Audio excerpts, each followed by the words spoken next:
Hey everybody, what's going on? Welcome back to another Average Fisherman video. I hope everybody's doing well today. It's cold out there today. We got some high winds. We've had some high winds for an extended period of time. Today we're going to be covering a little bit of a recap of the BFL, but we're also going to talk about a little bit offshore fishing.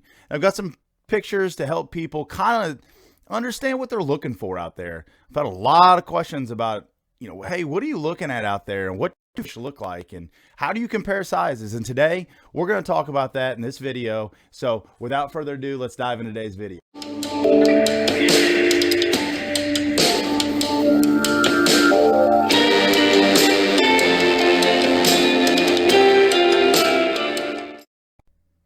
All right, like I said, welcome back. So I think we're going to start off talking about how I approach this event, how I'm approaching a lot of the BFLs this year. I started off kind of thinking about what I wanted to do this year tournament-wise and what I wanted to fish and how I wanted to approach it. So I decided, at least for the BFLs, this year I really wanted to come in swinging, and I really wanted to try and go out for those bags that are, hero or zeros. Because realistically, coming in with like 12, 13 pounds, like sometimes depending on the fishing conditions, like last weekend, that could, get you at least get your money back. The BFLs, like if you take in consideration the practice time that you go out, the gas, you consider your entry fee, and cutting a $300 check, it's just, you really want to try and set your goals to be as high as possible. And, obviously that's always the goal when you're going out and fishing tournaments. But for me, by the time, you figure you spend $100 and something filling up your boat after you practice, the $200 entry fee, so right there, you're at $300. So I guess winning your money back's better than nothing. But this year, I really wanted to approach it different. I really wanted to go out there and swing for the fences, not only to, try to win some good money, but with that being said, to help yourself get noticed even more. So how does that tie in to me practicing? Well, specifically offshore, in the world of offshore fishing, we know that it could be hero or zero. We've seen some big heroes come in with these big bags, especially last year. And, that's just the mentality of offshore fishing. You could pull up on fish, when they're set up, you could have an amazing day real quick. And then when you pull up to another spot and they're not set up, you got to go on and go somewhere else. But it's just like going down the bank. If you have enough spots offshore, you could be successful. So when I come into this BFL practicing, I knew that I wanted to stay offshore. The lake has been about 3.5 foot low. It continues to fall. We really have not had that much rain. So with all that being said, why is that important to me? Well, there's not a lot of structure in the water up shallow. We all know there's no grass hardly on Rayburn this year, even though it's starting to grow back in some areas, and it's growing back pretty well. But the shallow bite just hasn't really been there for a lot of people. And with that being said, I think you can go down the shore and you can stumble across a nice group pulled up somewhere and you could capitalize on it. But practicing, I just didn't feel like that was going to, have me the winning bite. So I decided to stay offshore. So I spent most of my time idling around looking for a lot of, better sized fish that I could throw at. Something that you always take in consideration when you're out here on Rayburn or any lake for that matter is the wind. What is the wind going to be like on tournament day? What is it going to, how is it going to affect your fishing spots? So I knew that it probably could be very windy. It's that time of year on Rayburn. So you have to pick stuff that you're able to fish offshore. So idling around, I found a lot of good stuff. I found some stuff that I couldn't even get to on tournament day, unfortunately, and it was really loaded up. I had a really good practice in a lot of these areas. The spot that I didn't get to fish because of the wind I really was hoping to get up there because during practice, I had caught one over four. I caught another one over four with a different bait, and it was just one of those deals that they were there and they were stacked up. And I was very confident I could pull up in a certain time frame and catch some pretty good fish. So I started developing a pattern. When I found those fish, they were in like 23 foot of water. They were around some laydowns, brush piles, your hard spots, all that stuff on Rayburn. But for me, that pattern was really finding a certain type of structure that was underwater. And it wasn't always laydowns. It also had to do with, the way that the topo map was set up, meaning that there was subtleties that were there that a lot of people overlook. And a lot of those fish were pulled up on those little subtle breaks, those subtle rises with structure around. So with that being said, let's go ahead and let's lay down some pictures real quick from my side imaging and from other things that I took while I was out there practicing to kind of give you guys a picture of what you're seeing offshore and how to fish it. So let's insert them right here.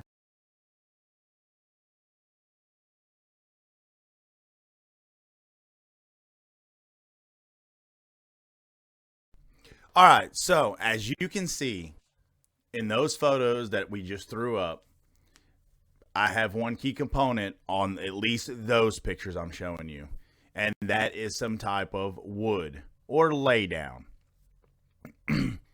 You can tell that in a few of the pictures, actually kind of most of them, the fish are off the bottom just a little bit. So what you're looking at right there is a side imaging taken. I have Humminbird helix units. I think they produce a really well picture. They've got the best in the business for side imaging. And, I run that color palette because that's what I like to run. A lot of guys, I used to run the blue off and on to look for fish because you can see the fish a little bit better in the blue. But that color palette that I have right there selected, I get the best of kind of both worlds with that being said.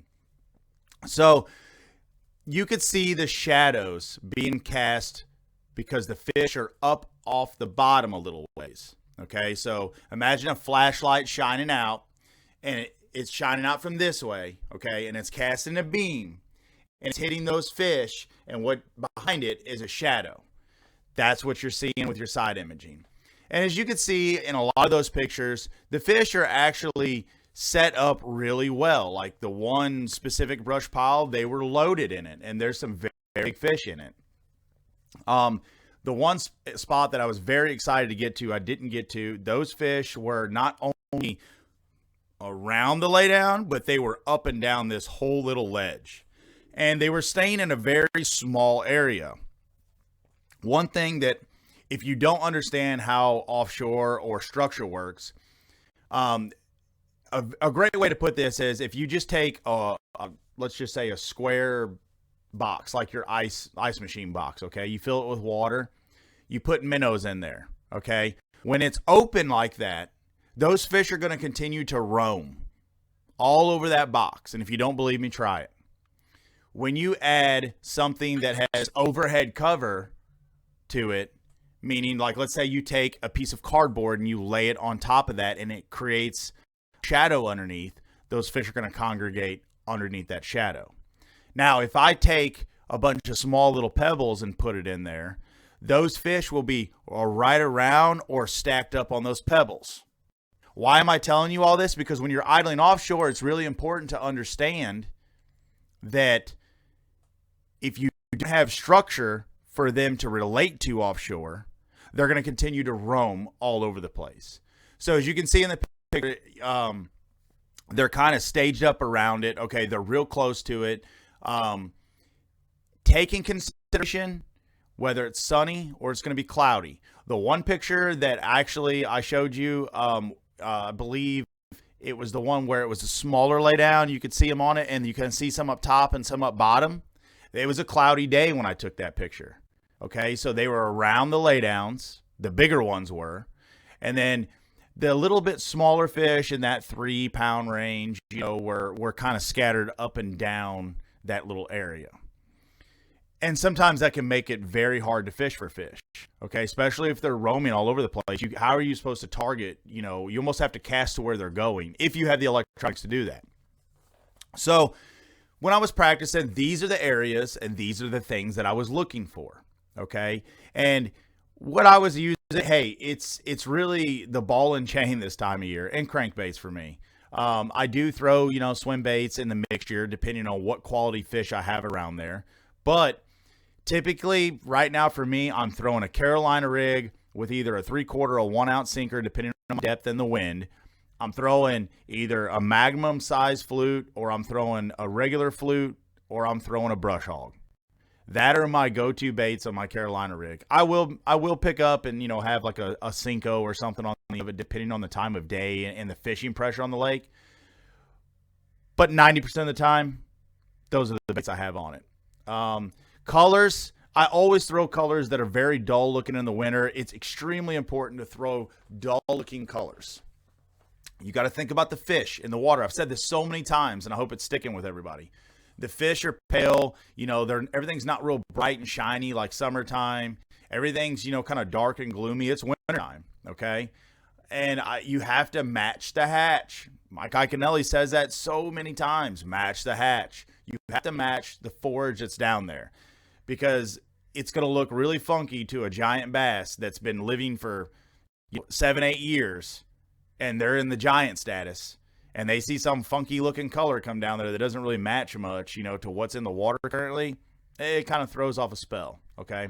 We're going to exclude crankbait colors out for that, because a lot of times that's a reaction bite.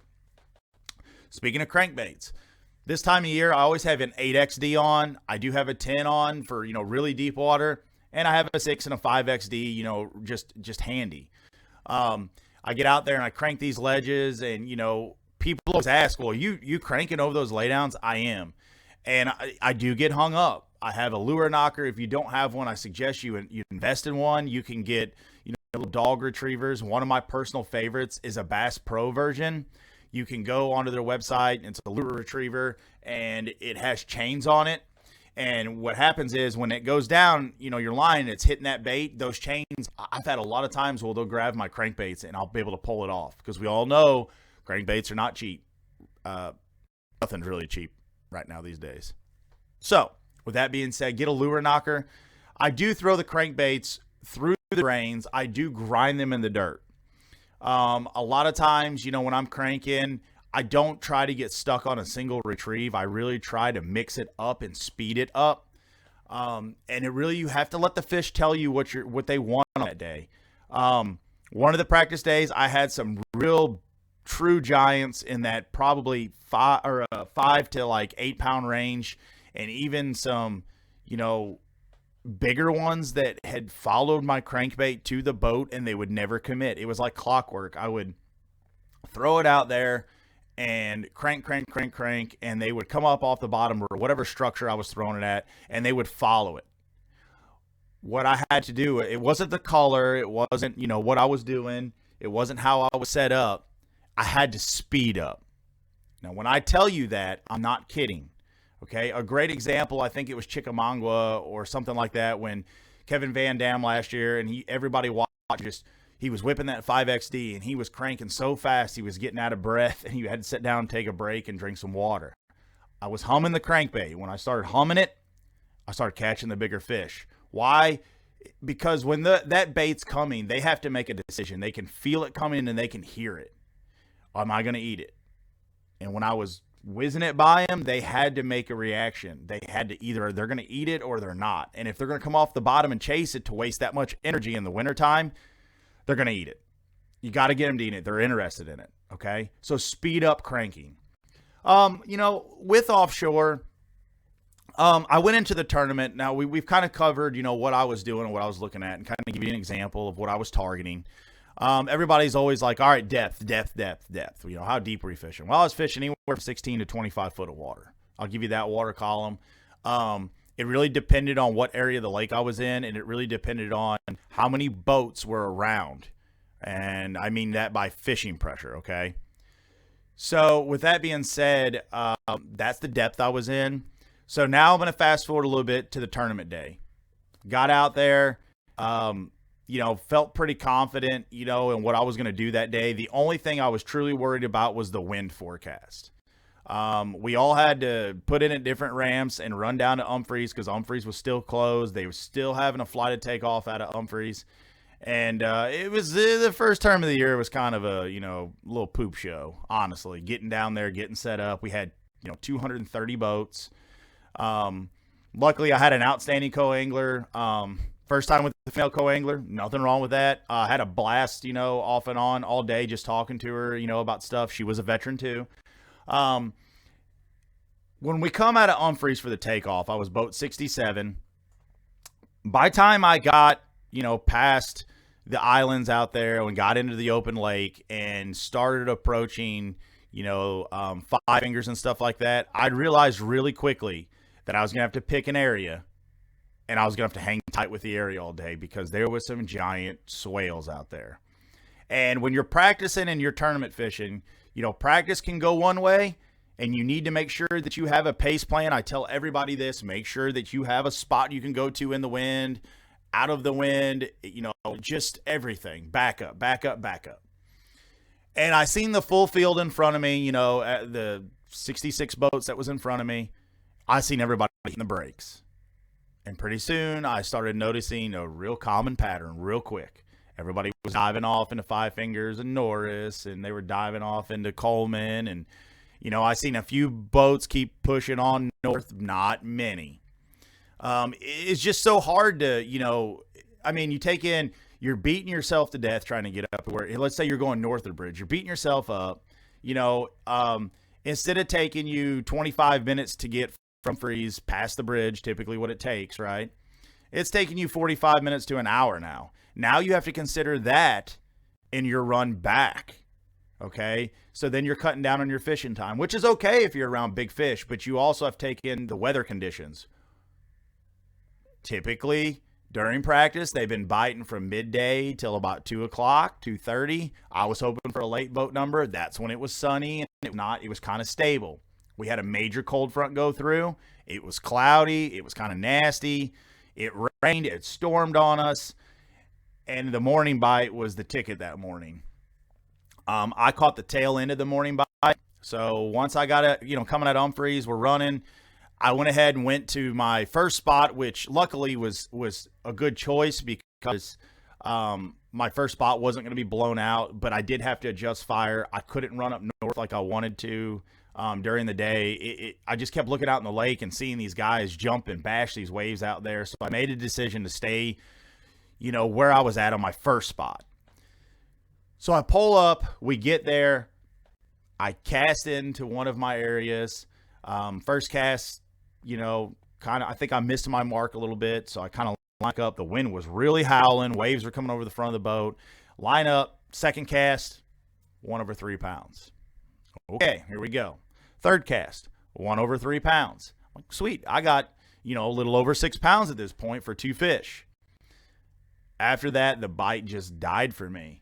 I caught smaller fish off and on all day, but my real kickers, the real mama, big ones down there, they just weren't having it. And I had made that choice, coming into the tournament that I was going to stick to my guns. I was going to stick to the offshore bite. I was going to live and die out there. And, it's okay. I don't regret my decision. I wish I could have gotten a couple key bites because it was a true grind. I had a good start to the sack, just couldn't finish it. And, everybody's like, well, I thought you were on good fish. You always get that question. You look like you were on good fish. Well, hey, I can't make them bite. And if you think you can make a fish bite, you're crazy. Just telling you that. You can't make a fish bite, especially the bigger ones. If they're just not having it, they're not having it. Now, you can get them to react to certain things. They'll chase jerkbait or your Alabama rigs and stuff like that, which everybody's seen. But, if they don't want it, they're not going to eat. The feeding window had been shifting as the week was going on. We were in that feeding window for midday bite, and then it started to really shift over. And by the time we all got to release out of Humphreys, which was 7:30, by the time everybody got to their spots, we were catching the tail end of the morning bite. And I think for me, that's what kind of killed it, and that's just the way things go sometimes. So I'm not upset. I did. It made me have a lot of confidence in the areas I idled offshore, and I seen these fish. I caught a practice. I was able to go back several days later and catch them again. So I thought, hey, I did everything right. It just wasn't my time, or they just didn't want to bite, and there's not much I could do about that. So with that being said, what I want everybody to take away from this video is, don't get discouraged going offshore. It can be very rewarding. And there's no better time to learn than right now with the lake being so low. Okay. I have some more stuff coming up. I have a Bass Champs tournament coming up. I'm super happy to announce that I'll be fishing the Brandon Belt tournament. My sponsors, I can't thank them enough for always being there for me. And if something comes up, they're just phenomenal. Epic Baits with Dale Stagg, please go check him out. He's got a whole lineup of brush hogs and stuff that you really can't find any brush hogs and lures anywhere right now. So go to Epic Baits and check him out. Insane Fishing Jerseys. Gillzilla Outdoors is their Facebook page. I wear their Gillzilla hoodie all the time when it's really cold out. They're Insane Fishing Jerseys. I really can't thank them enough. And Platinum Nutrition in town here in Jasper, I get my protein shake there every morning, and they have awesome selection of teas and healthy drinks. Go right there and check them out here in Jasper. They're right across from McDonald's. I can't thank my sponsors enough. And Old 18, I can't say more than enough about them. They truly make the best rods out there, and I really mean that. I fish with a lot of rods. I'm not going to say what I fished with before. I just know that the care they put into the rods, I know that the customer service is unrivaled, and they're all made in America. And that is amazing, and that is near and dear to my heart, as you all know. So please go check them out. They're amazing people, and they're even better businesses out there because they'll take care of you. So with that being said, my next upcoming bout will be not this weekend that we're in, but the following weekend. I've got Bass Champs on Saturday. It's going to be very interesting. A lot of the weather channels are predicting that we could see some winter precipitation. They don't know how far this cold air is going to go down. I know my parents are getting snow in Missouri right now. My dad's supposed to be coming down next week because he comes down every year during this, January to like March timeframe to catch, big spawning fish down here. And so I got a lot going on, and I don't think it's going to stop. I am searching, doing the great boat search right now for a new boat. I'm trying to decide what I want to do. I'm looking at Blazers, I've looked at Bass Cats, and I've looked at Phoenix. And I'm pretty much settled, I think, on one. I think I'm looking definitely to probably get a Phoenix. They have a lot of things on the boat that I really like, but the Blazers, I'm really looking at those too. They're both similar rides. They're really close. I looked at Bass Cat a lot. I like Bass Cats. I just feel like the package I'm getting, with Phoenix right now has just got a lot more bang for my buck at the point. Right now, that's all. So I got a lot going on. I'm telling you all this because there's a lot going on. This is our busy season, and I just don't stop.